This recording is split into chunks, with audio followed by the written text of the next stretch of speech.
দিনকাল বহুত বেয়া বুঝছা দিনকাল বহুত বেয়া হৈ গৈছে কোনো কাৰো লগত মিল নোহোৱা হৈছে ঘৰত মিল নাই পুতাকে বাপেকৰ লগত মিল নাই জীয়াক মাকৰ লগত মিল নাই ঘৈণীয়েক গিৰেকৰ লগত মিল নাই সেইকাৰণে মিল মহব্বত নোহোৱা হৈ গৈছে দিনকাল বহুত বেয়া মছজিদ মন্দিৰত মানুহ নোহোৱা হৈ গৈছে বুঝছা জনাব এম্বুলেন্স খানত বা কাক লৈ গ'ল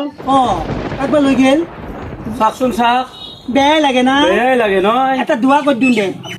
বাদ দিয়ক না কি দোৱা কৰে হে কাক লৈ গৈছে এম্বুলেন্সত নিছে আৰু মই যিটো কামৰ কাৰণে আনিছোঁ কম কৰকচোন জল্দি জল্দি আল্লাহুম্মা আমিন ইয়া আল্লাহ এম্বুলেন্সত বা কাক লৈ গেল আমি নাজানো ইয়া আল্লাহ এম্বুলেন্সত যেন আমিও নপৰোঁ আৰু যোনে লৈ গৈছে আল্লাহ যোনে গৈছে তাক ৰহম কৰিবা আল্লাহ তাক হেফাজত কৰিবা তাক বেমাৰৰ চিফা দিবা মৌলা আমি যেন নপৰোঁ বেলেগত যেন নপৰে আল্লাহ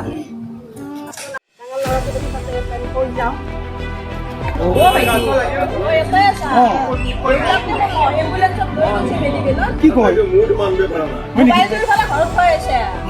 ঘৰত মই আহিছোঁ হা ক্ষমা কৰি দিব মোক মই আহিছোঁ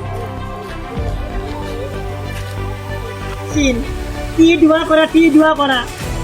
এতিয়া তাৰ বাপাকে লৈ গৈছি এই হ'ল দিনকাল যোনে গাঁটা খানে ইয়ে পৰে তই মাজে মাজে কিয় ভয়তে গুচি গৈছিলি আমিও এটা খবৰ লৈ আহোঁ